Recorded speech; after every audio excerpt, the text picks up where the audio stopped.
Cast out for It's all being right. weak, Steady she now. saved a dying wolf, not You're knowing he safe was with the Alpha me. King. She had walked for hours through the forest, leaving behind the only life she had ever known.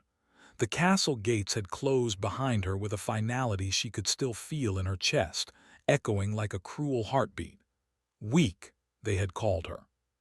The words had been whispered in the grand hall, carried by the polished lips of nobles who wore cruelty like a crown. Her father, the king, had said it with a sadness that cut deeper than anger. Weak, too gentle, too soft, too unfit to rule. That had been the verdict. That had been her sentence. Alara had been nothing more than a mistake in the eyes of the court. And now she walked alone among the ancient trees, the forest swallowing her small figure beneath its towering shadows. She didn't cry, though her heart ached. There was only the quiet, the wind threading between bare branches, and the distant, mournful cry of a crow. Hours passed, or perhaps it was days. Time lost meaning in the wilderness. Hunger gnawed at her belly and exhaustion tugged at her limbs, yet she kept walking. She had nowhere to go, no home to return to. The only warmth she carried was the small flame of hope that whispered she could survive somehow. And then, in a clearing bathed in silver moonlight, she found him. At first, she thought it was a shadow fallen from the sky. A massive wolf lay on the ground, black as midnight, its fur matted with blood and dirt. One leg was twisted at an unnatural angle, and its breathing came in shallow, painful gasps. Its golden eyes, however, burned with something more: intelligence, pride, and a pain that mirrored her own. Alara's heart clenched. The forest had taught her the ways of herbs, of healing, and of life hidden in the smallest of corners. Yet no lesson could have prepared her for the decision she faced now: leave the wolf to die, or risk herself to save a creature that could very well kill her if it recovered. Her hands trembled, but she knelt beside him. She whispered softly, almost to herself, "It's okay, I'll help you. You don't have to be alone." The wolf's eyes flicked to her face, wary, yet something passed between them, a fragile understanding. Carefully, Alara used strips of cloth from her cloak to bind the wolf's injured leg. She cleaned the wounds with water from a nearby stream, her fingers numb but steady. Hours passed in silence, broken only by the wolf's low, wary growls and the occasional crackle of branches in the night. In the dim light, she thought she saw a flicker of recognition in his eyes, as if he understood her intentions. And though she did not know it yet, a bond had begun, as invisible and delicate as a spider's silk. When the first rays of dawn filtered through the trees, the wolf stirred. He did not rise immediately, only lifted his head, golden eyes fixed on her face. Alara felt a shiver run down her spine. There was something in that gaze that felt almost human, a sorrow and wisdom that belied the beast before her. "Are you a king?" she whispered, half afraid of the answer. The words were foolish, but they fell from her lips nonetheless. The wolf's lips curled slightly, not in a snarl, but almost like a grimace. Then, in a sound that made her gasp, he spoke, a deep, resonant voice that seemed to echo through the forest. "You dare call me king?" Alara froze, clutching her cloak. The voice was real, undeniably real, and it seemed to vibrate not just in the air but inside her chest. She stared at the wolf, unsure whether fear or disbelief should come first. I didn't mean to," she began, but the wolf raised a paw, silencing her. "I am Kale," he said. "Alpha of the northern wastes, cursed, exiled, and yet you have saved me." Alara's mouth went dry. She had never seen a king, let alone a cursed one, before. And yet here he was, massive and wounded, speaking to her as if she were the only person in the world who could understand. "Why me?" she asked, her voice barely above a whisper. "I am nothing. I'm weak, as they said. Why would you speak to me?" Kale's golden eyes softened, though a shadow of anger lingered beneath. "Weak." His voice was like a low rumble of distant thunder. "Perhaps they are blind, perhaps the world is cruel, but you see me. You do not flinch, you do not run, you act with courage. You act with heart, that is strength they will never understand. Alara's chest tightened. She had spent her life being told she was not enough, that her kindness, her patience, her empathy, her very nature were flaws. Yet here in the quiet forest a being so powerful, so commanding, told her the opposite. She began, then stopped. Words failed her. Instead, she knelt again beside him, smoothing a strand of matted fur from his face.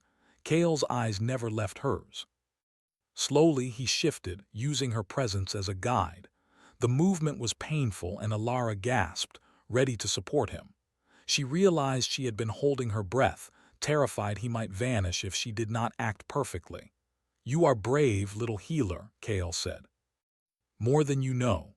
They stayed like that for hours. Alara whispered to him, recounting small stories of her childhood, of the castle, of the forest. Kale listened, a weight pressing from his gaze, a king burdened not by crown or lands, but by centuries of loss, betrayal, and exile. His voice returned at intervals, deep and resonant, teaching her things she did not understand, names of herbs, old magic in the earth, the songs of the winds that foretold storms and danger. Night fell again, darker and colder than before, and Alara built a small fire. Kale lay beside it, shifting his form slightly, more like a shadow of his former wolf self, and watched her. The firelight danced across his golden eyes, and she felt a strange heat in her chest, a mixture of fear, awe, and something she could not name. She realized she had never felt truly alone before. Not in the castle, not even with the people who had called her weak. Here, beside this creature, this king in the body of a wolf, she felt seen. But the forest was not forgiving. Even as Kale rested, Alara sensed eyes watching them from the shadows. Wolves, perhaps, or worse, human hunters drawn by the scent of a powerful beast. She shivered, tightening her cloak and gripping a branch like a staff. Kale lifted his head, sensing her tension. "They come," he said quietly, "but do not fear, I am here." Alara swallowed hard, unsure whether to trust him fully. He was massive, powerful, and yet he was injured, and she by all measures was too small, too weak to defend either of them if danger came. That night she dreamed of a throne carved from ice and shadow, a crown heavy with pain, and a man with golden eyes staring at her with a mixture of anger and longing. She woke with her heart pounding, realizing that the dreams were not mere imagination. They were visions, glimpses of Kale's past, or perhaps his mind reaching out to hers. Morning brought clarity, or at least a fragile hope. Alara had chosen her path. She would not run, not anymore. She would stay and help him, whatever the cost. There was a destiny in the forest, a thread weaving her life with Kale's, and she felt it tugging at her very soul. Together, they would face what came next: hunters, curses, and a world that had cast them aside. But for now, there was only the quiet, only the firelight, and the silent understanding that two exiles, cast out for their supposed weaknesses, had found in each other a strength neither had known existed. And yet, as they prepared to leave the clearing and journey deeper into the forest, a distant howl echoed, not the mournful call of a lonely wolf, but the deliberate, challenging howl of a pack, a warning that others were aware of Kale's presence. Alara's heart skipped. She glanced at Kale, whose ears twitched, golden eyes narrowing. There was power in him, raw and terrible, yet he was still vulnerable. And if they were discovered now, if enemies came before they were ready, everything could be lost. Kale rose, shaking his massive shoulders, fur glistening with frost and blood. His gaze met hers, fierce and commanding, yet tempered with a quiet trust. "Stay close," he said. "The world is watching, but together we are stronger than they know."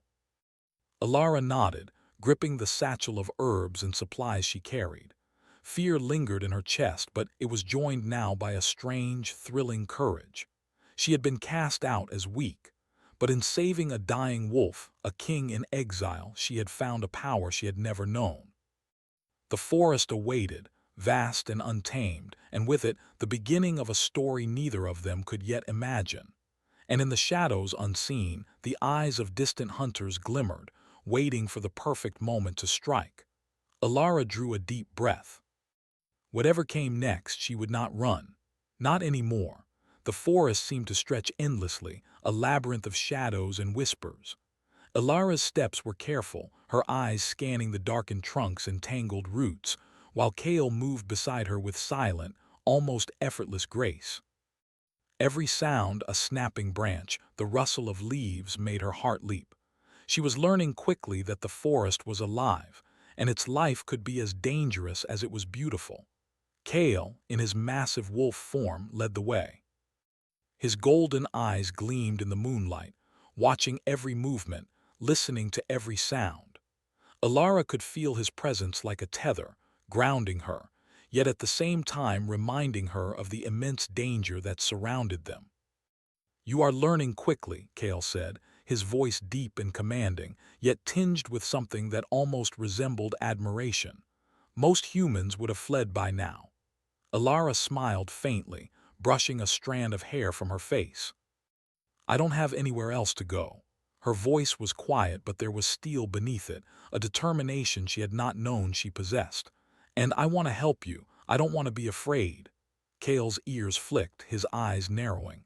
"You do not know what you are stepping into. The world beyond this forest is not kind. You have courage, yes, but courage alone does not protect you." Alara looked down at her hands, dirtied from tending to him and the forest floor. "Then teach me." There was a long silence, broken only by the wind threading through the trees. Finally, Kale's gaze softened just a fraction. "Very well, you will learn, but the lessons will not be gentle." The first lesson came with fire. Kale led Alara to a clearing where the remains of an old, abandoned temple lay, crumbling stones covered in moss and ice. "This place is older than most kingdoms," he said. "It holds power, and it tests those who enter." Alara stepped cautiously, her fingers brushing the stones. A faint hum seemed to vibrate through the air, and she could feel a pulse beneath her feet, like the heartbeat of the earth itself. "Focus," Kale instructed, his wolf form shifting slightly to a taller, more imposing shadow. "Do not let fear control you. That is the first step in mastering yourself. Fear is a trap, courage is a choice." Alara nodded, taking a deep breath. The words felt heavy, yet freeing. She had spent her life obeying the judgments of others, allowing their definitions of her weakness to shape every step. Here she had a choice. Here courage was hers to claim. Kale's eyes glimmered. "Good. Now touch the stones, feel them, let their energy flow into you." Her fingers brushed the cold, ancient stone, and a strange warmth spread through her palm. Images flashed before her eyes, shadows of battles long past, whispers of voices lost to time, the roar of a king's command. She gasped, pulling back, overwhelmed. "Steady," Kale said. "Do not let it consume you. Let it guide you." Alara closed her eyes, grounding herself with the rhythm of her own heartbeat. Slowly, the visions sharpened into clarity. She saw herself standing beside a mighty wolf, leading a pack through storms and fire, guiding those who had lost their way. Her breath caught. It was not a prophecy, not yet, but it was possibility, a hint of the strength that had been within her all along. Days passed in a blur of learning. Kale tested her endurance, her patience, her mind. He taught her to track, to move silently through the forest, to recognize the subtle signs of danger, a broken twig, a faint scent, the whisper of leaves in unnatural patterns. Alara surprised herself with her own adaptability. She remembered the herbs of her childhood, the careful tending of small wounds, the way life could be coaxed back from the brink with nothing more than gentle care and attention. That knowledge became a bridge between her and Kale, strengthening the bond between them. Yet Kale remained distant in many ways. He was commanding, sometimes harsh, pushing her to limits she did not believe she could endure. His presence was a constant test, of will, of courage, of heart. But in the rare moments when he allowed himself to be vulnerable, when his golden eyes flickered with pain or memory, Alara glimpsed the man beneath the beast. One night as they rested beside a river that shimmered silver under the moonlight, Alara dared to ask, "Why were you cursed?" Kale's jaw tightened. The water mirrored his reflection, sharp and jagged, yet there was sorrow there too. "Betrayal," he said quietly. "By those I trusted most, by my own kin. They feared my strength, my vision, and so they bound me in this form. I was cast out, doomed to wander until someone like you found me." Alara swallowed hard. She knew the feeling. To be betrayed by those you trusted, to be judged as weak for qualities that made you who you were. She had lived it every day of her life. I understand," she said softly. "I was cast out too. My family, they said I was weak." Kale's eyes met hers, piercing yet gentle. "Perhaps weakness is merely the world's way of naming strength it cannot recognize." The words struck her like a bell, resonating deep within her chest. She had been exiled, yes. She had been told she was not enough, but perhaps she had only been misunderstood. Their journey was interrupted when they came upon a wounded stag trapped in a hunter's snare. Alara's first instinct was to free it, her hands trembling as she cut the ropes. Kale watched silently, then spoke. "Your heart is wide," he said. "It draws others to you, yet it also exposes you to pain. Strength is not in hardness. It is in knowing when to act and when to protect. You are strong, but you must learn to temper it with caution." Alara nodded, realizing that every lesson Kale gave was not only about survival, but about understanding herself, her courage, her fears, her limits, and her power. But the world beyond the forest was not idle. One morning, as mist clung to the trees, Alara sensed movement, subtle, deliberate. Shadows shifted unnaturally, and she felt a chill crawl up her spine. Kale's ears twitched, his body coiling like a spring. "They know we are here," he said quietly. "They are coming." Alara's pulse quickened. She had not yet faced human enemies beyond the whispers of the castle and the judgments of nobles. But now, danger was tangible, and the forest seemed to hold its breath. Kale's form shifted, muscles tensing beneath sleek black fur. "Stay close. Do not falter, trust your instincts." The hunters emerged like ghosts from the mist, cloaked figures with weapons glinting in the faint light. Alara's heart raced. She wanted to run, but the presence of Kale beside her, massive and unyielding, anchored her fear. Kale moved first, a blur of shadow and muscle. He was terrifying and magnificent, a whirlwind of motion as he defended them. Alara followed instinct, throwing stones, and using the herbs she had gathered to create small smoke flares, confusing the hunters. Even in the chaos, Kale's eyes found hers. There was a silent command, a reminder that she was not powerless, that she could act, that she belonged beside him. When the hunters finally fled, defeated and confused, Alara sank to her knees, breathless, trembling. Kale came to her side, his form shifting back to the familiar, towering wolf.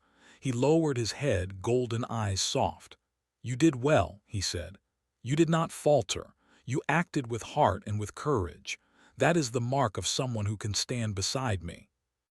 Alara nodded, tears pricking her eyes. She realized then that she was no longer the weak girl cast out from a castle. She was something else entirely, a healer, a fighter, a companion to a king in exile. And for the first time she felt a deep, unshakable purpose. As the sun set, painting the forest in shades of gold and crimson, Kale and Alara found a small hollow to rest.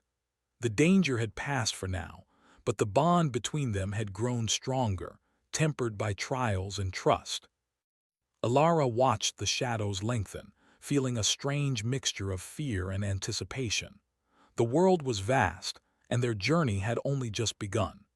Beyond the forest lay kingdoms that had forgotten mercy, enemies who would exploit weakness, and a curse that still bound Kale. Yet as she looked at him, majestic, wounded, commanding, she knew they could face it all, together. And in the quiet, a new understanding settled over them. The exile, the curse, the trials, they were not just obstacles. They were the beginning of something larger, something inevitable. A story of power, of trust, and of a bond forged in shadows and fire. Alara reached out, placing a hand on Kale's head, feeling the heat of his fur and the steady rhythm of his breath. "We will face whatever comes," she whispered. "Together." Kale's golden eyes softened and he lowered his head until his muzzle rested gently against her shoulder. "Yes," he said, "together, but beware, little healer, the world will test you. And sometimes the greatest dangers come not from those who hunt us, but from those we trust." Elara nodded, a shiver of anticipation running down her spine.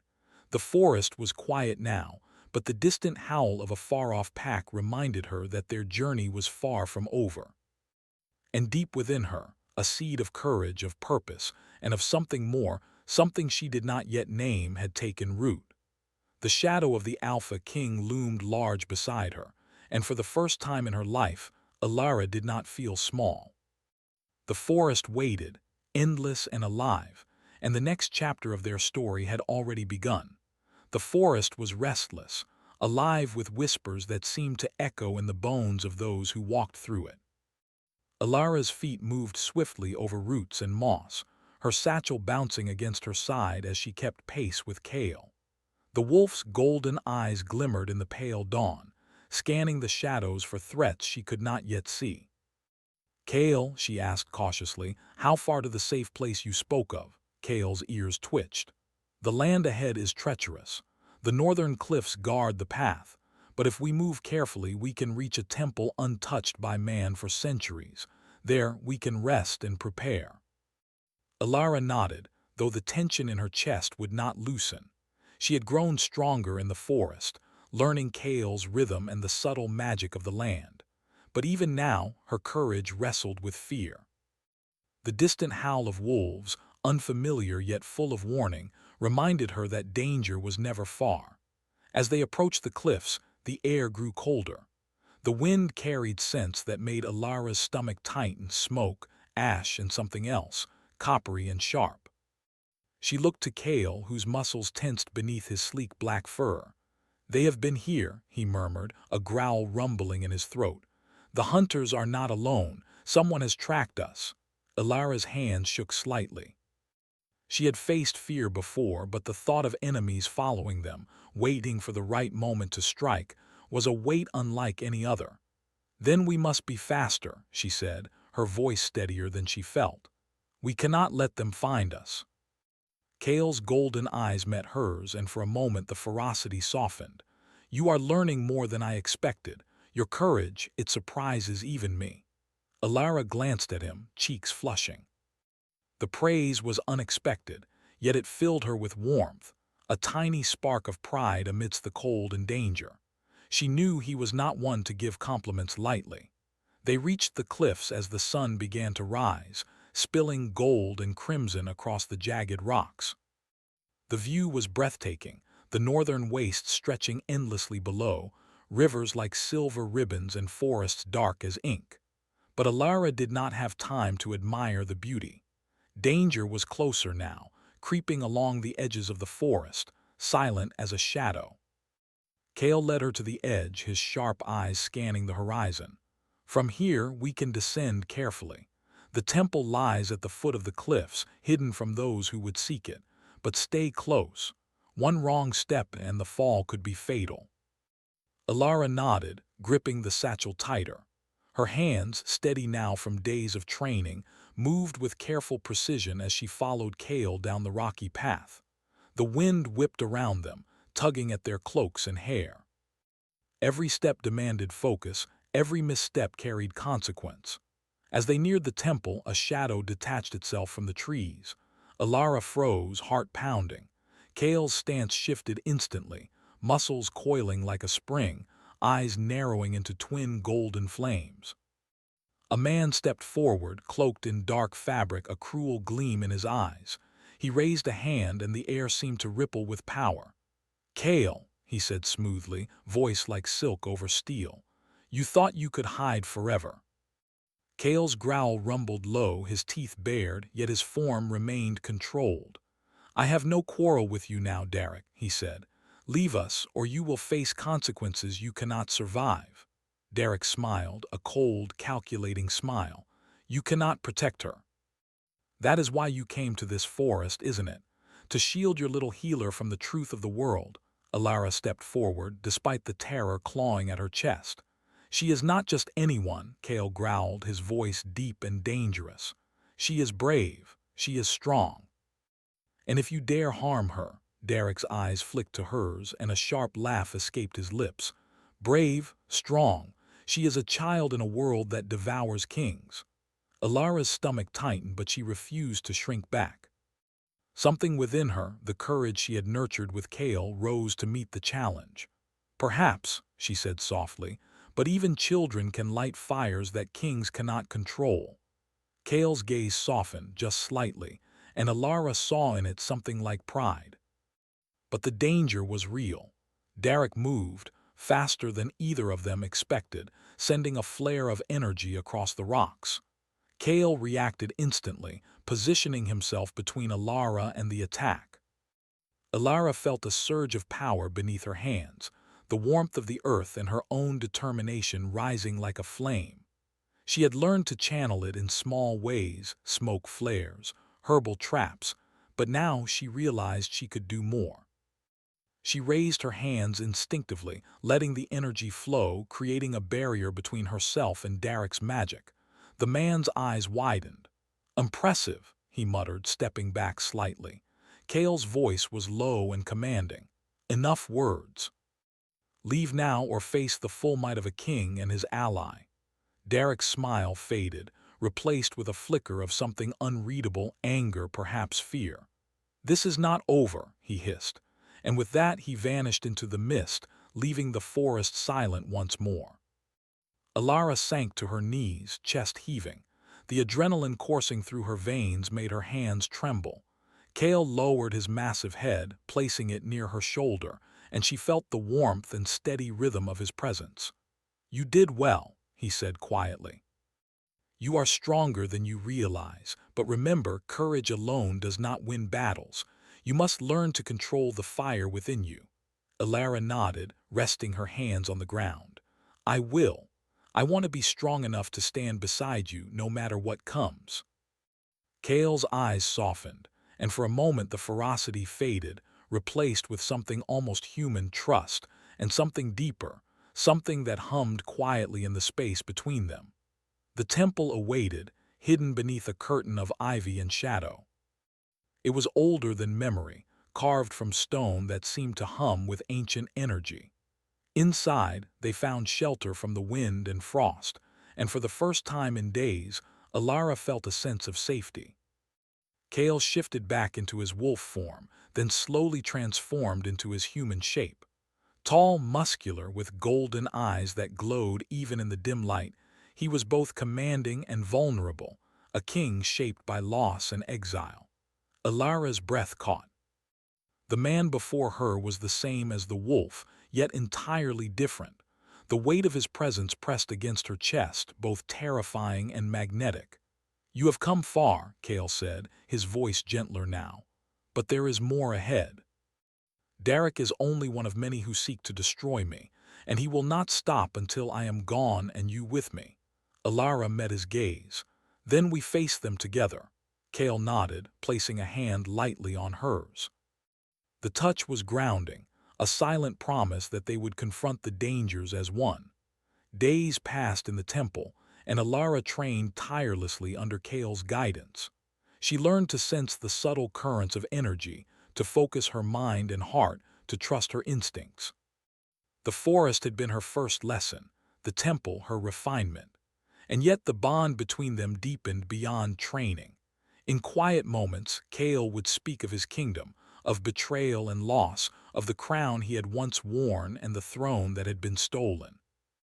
Alara listened, heart aching for the pain he carried. And in turn, she shared her own story, the exile, the whispers of weakness, the loneliness that had shaped her life. There was no romantic gesture, no rushed declaration. Just understanding, trust, and a growing sense of connection that neither could deny. Each glance, each touch of hands, each shared smile carried a weight that words could not capture. One evening, as the sun dipped behind the northern cliffs, painting the sky in shades of orange and violet, a warning came. The ground trembled slightly and the forest outside the temple whispered of movement. Kale's eyes narrowed. "They are coming," he said. "Prepare yourself. Tonight we face more than words. We face those who wish to end us." Alara's heart pounded, but she did not flinch. She had grown. She was no longer the timid girl cast out as weak. She was a healer, a fighter, a companion to a king, and she would stand beside him. As the first shadow crossed the temple threshold, she felt the fire within her stir. She met Kale's gaze, and in that silent exchange they both understood. Whatever came next, they would face it together. And in the darkness outside, figures moved, waiting for the right moment to strike, unaware that the exiled king and the girl they had underestimated were ready to rise. The night would be long. Danger was near. And yet, for the first time, Alara felt alive, her heart fierce with courage, her soul intertwined with the man who had once been a wolf. The flames of reckoning had begun. The night was still, yet heavy with expectation. The temple, ancient and silent, seemed to hold its breath as Alara and Kale prepared. Outside, the wind whispered through the northern cliffs, carrying distant howls and the faint crackle of approaching danger. Every sense was alert, every muscle tensed. Alara adjusted her satchel, ensuring the herbs, small charms, and stones she had prepared were within reach. Kale, now fully human, stood beside her, towering and commanding, yet tempered with the weariness of a king who had endured betrayal and exile. "You are ready," Kale said, his golden eyes steady on hers. "Remember everything I have taught you. Trust your instincts, trust your heart, and trust me." Alara nodded. Her hands were steady, though her chest pounded with anticipation. She had grown far beyond the girl cast out as weak. She had become someone who could stand beside a king, someone whose courage and empathy were weapons as sharp as any sword. The first movement came from the shadows. Figures emerged, cloaked, silent and deliberate. Derek led them, his eyes glinting with malice, but Kale and Alara did not flinch. The lessons of the forest, the temple, and every trial they had endured had forged them into something stronger together. Kale moved first, a blur of controlled energy and motion, placing himself between Alara and the attackers. "Stay close," he said, voice low and commanding. Alara followed instinct. She drew on the energy she had learned to summon, letting the warmth and power within her radiate outward. When Derek lunged, she created a sudden wall of light, forcing him back. The other attackers faltered, giving Kale the chance to strike with precision and strength. Every move was calculated, every breath measured. The fight was not about violence alone, but about control, trust, and the bond between them. Kale protected her, guided her, and she, in turn, acted with clarity and courage, anticipating movements, setting traps, and using the forest's magic to their advantage. Derek's eyes widened with disbelief. "How?" he muttered. "She is stronger than I expected." Kale's voice thundered through the clearing. "She is not just strong. She is my ally, and she is stronger than you will ever understand." Alara's heart raced, but she held her focus. She had learned to channel fear into strength, doubt into clarity, and weakness into resilience. Each attack, each movement, honed her confidence. She could feel the bond with Kale not just as protector and companion, but as equals in a shared purpose. The battle stretched through the night, and slowly the attackers were forced back. Derek realized his advantage had evaporated, and with a final, furious glance, he vanished into the shadows, leaving the forest silent once more. Kale lowered himself beside Alara, breathing heavily but controlled. "You have done well," he said, golden eyes softening. "Tonight you were not only brave, you were indispensable." Alara's chest heaved, a mixture of relief and exhaustion washing over her. She had never known such intensity, such exhilaration. But more than that, she had felt something she could not yet name, a connection, a trust, a bond that transcended words. Kale reached out, brushing a strand of hair from her face. "You are no longer weak," he whispered. "Not in my eyes, nor in the eyes of the world that cast you out. You have become someone extraordinary." Ilara's cheeks flushed, but she smiled, a quiet, genuine smile. "I only did what I had to. I could not let you face them alone." He studied her, a mix of admiration and something deeper lingering in his gaze. "And that is exactly why you are not just my ally but my heart." The next days were devoted to preparation. The temple became their sanctuary, a place where they could heal, plan, and strengthen their bond. Kale shared more of his past, of the betrayal that had cursed him, the lost kingdom that still mourned his absence, and the heavy responsibility he carried as an alpha king. Ilara listened, understanding in ways that no one else ever had. She shared her own fears, her own pain, and in doing so, they bridged the gaps of loneliness that had haunted them both. Each conversation, each shared glance, deepened their trust, transforming it into a connection that was both fierce and tender. Kale observed her often, golden eyes flickering with awe and something softer. "You have a gift," he said one evening, as the moon bathed the temple in silver light. "Not just your courage, but your empathy. You can touch the world in ways I never could. That is a power that surpasses kingship itself." Ilara shook her head, smiling faintly. "I was called weak all my life. Now I know strength is not always obvious. Sometimes it is quiet, sometimes it is gentle." Kale's hand brushed hers, lingering. "And sometimes it is unyielding, even in the face of darkness." The night of the final reckoning arrived. Storm clouds gathered above the cliffs, lightning illuminating the northern wastes in jagged flashes. The wind howled like a living creature, and the distant rumble of thunder mingled with the echo of unseen forces awakening. Derek had returned, this time not alone. A small army had gathered, loyal only to his ambition and cruelty. They had come to claim Kale's life, and in doing so, extinguish any hope for the exiled king and the girl who had saved him. Kale and Ilara stood at the temple's entrance, side by side. The storm lashed against them, yet they did not falter. "Remember," Kale said, "we are stronger together. Trust yourself. Trust me." Ilara nodded, feeling the surge of power and purpose within her. She had learned every lesson: the courage of the forest, the focus of the temple, the bond of trust with Kale. Tonight, all of it would be tested. The battle began with a roar of wind and magic.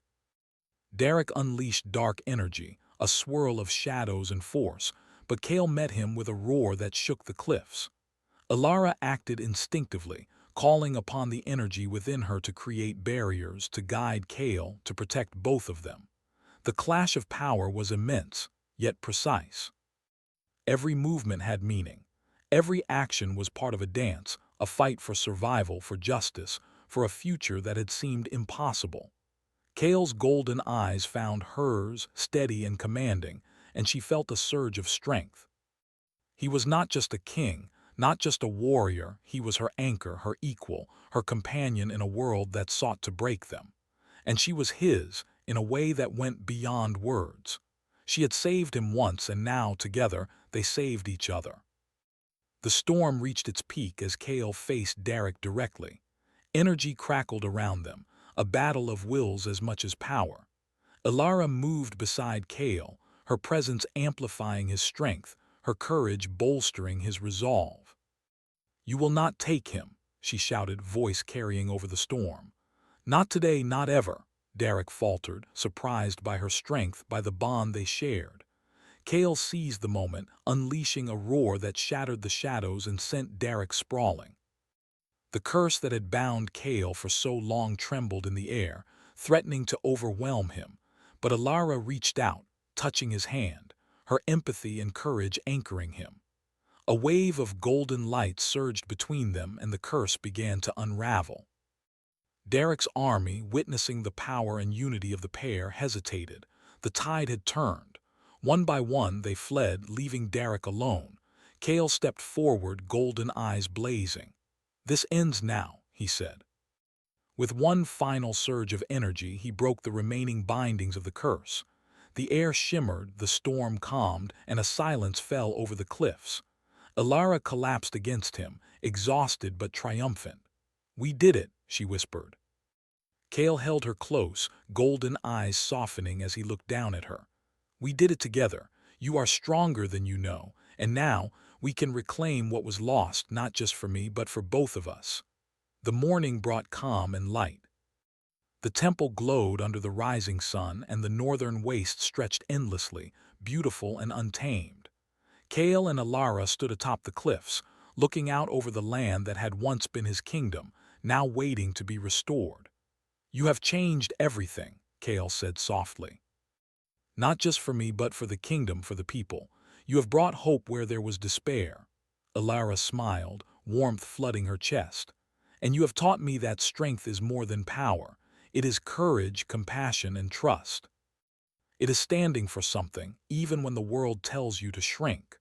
Kale reached for her hand, intertwining their fingers. "Then we begin anew, together." Alara nodded, looking into his golden eyes. She had been cast out as weak, exiled, and dismissed. But in saving a king, in facing trials and storms, she had found her strength, her purpose, and her heart. Together, they stepped down from the cliffs, ready to reclaim a kingdom, ready to face the future, and ready to embrace a love forged in shadows and tempered by fire. And somewhere in the distant forest, the wind whispered of new beginnings, of a bond unbroken, and of a story that would be remembered in the legends of the North for generations to come.